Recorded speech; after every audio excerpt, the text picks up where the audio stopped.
Hello everyone. Multiple sources are now confirming.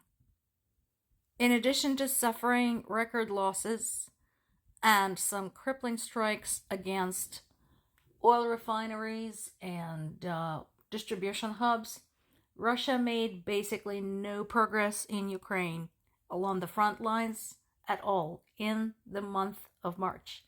That, despite mounting a spring offensive, trying to pound Ukrainian civilians into dust, and so on and so forth. You know what they did. And let's not forget, so we had all of those stories coming out of Russia saying, oh, no, we have taken this, we have taken that. No, they have taken shit. They have actually lost territory in some cases. Zelensky hailed this as the best state the front line has been in a while, which is good. I just hope that nobody gets arrogant, but I think the next goal is going to be, first of all, to keep them stalled, and wherever possible to start pushing them back. Basically start retaking the territory. I'm sure one of the really helpful things that happened along the front line has been this. So this is a story I first mentioned a month ago. And since then, I've been following it. I talked to my dad about this because, like me, he has an engineering degree. And so we were able to kind of piece this together. So there is a giant project going on all along Ukrainian front line, the supply routes, the roads, etc., to protect them from the first-person view and kamikaze drones. And in order to do that, a very brilliant and inexpensive solution was found. They're basically using the used up fishing nets from the Baltic states and from the Nordic region, like Sweden, Denmark, Norway, some of France, some of the UK stuff, some of the Netherlands stuff, basically any nation that has an active fishing industry. So after a while, the nets wear out in places and can't be used whole.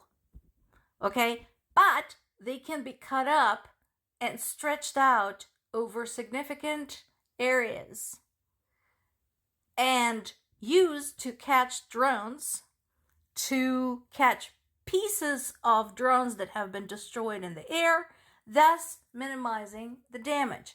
Not only that, but there's been a useful side effect.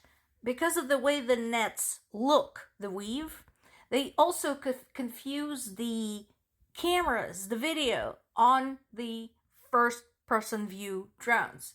So not only are they a protection, they're also kind of a kind of camouflage. This is flipping brilliant. Again, this is what it means: doing more with less.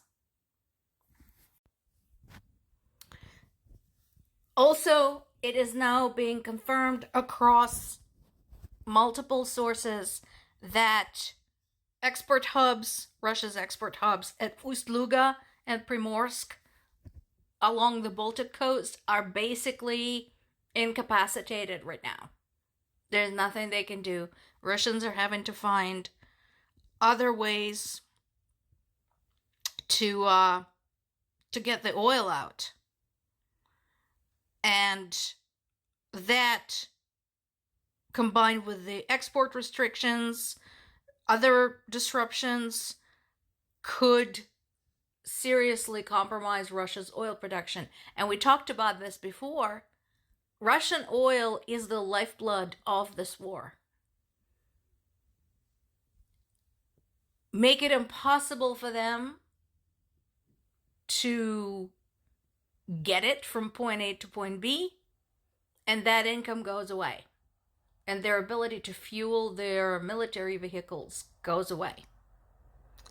Of course, what does Russia do? Instead of reconsidering its options and whether this war is worth it to them, they continue pounding Ukrainian civilians. There's been multiple barrages, again, with hundreds and hundreds of drones all across Ukraine.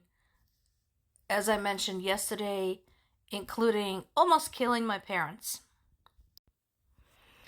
And in terms of the current legislative session in Ukraine, Zelensky is trying to get the lawmakers to pass key legislation, that's next week, to avoid a funding crisis, to continue funding essential services as well as the army, and at the same time address key reforms that are required for Ukraine's EU membership.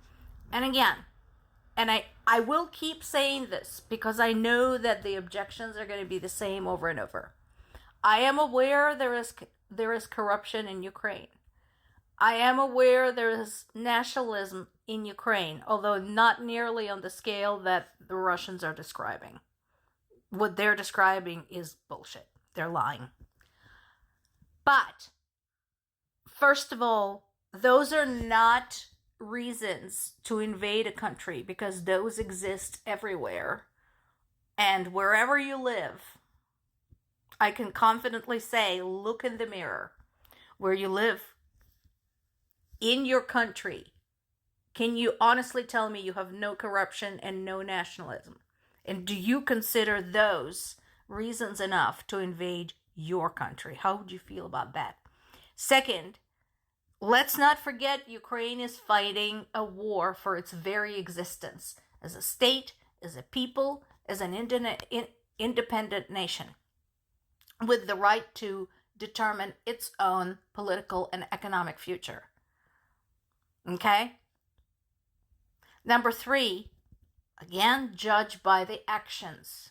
For all its problems, for all its drawbacks, Ukraine has proven a hell of an ally, a hell of a collaborator, a hell of a think tank. Judge by the actions. So, as of today, going back to the Russian strikes, at least 5 people were killed in a Russian attack on a market in Nikopol, including 3 men and 2 women, while a 14-year-old child was among the 19 people wounded in the same attack.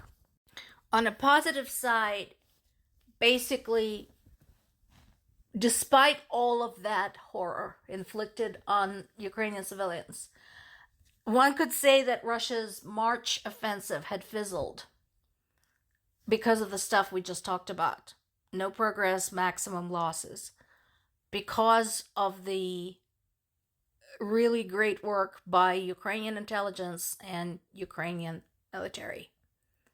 Which is huge, because basically what happened was, after this brutal winter, they were hoping with the warmer weather, the ease of transportation and so on, they were hoping to gain momentum, and Ukrainians said, no, you're gaining nothing. More to come.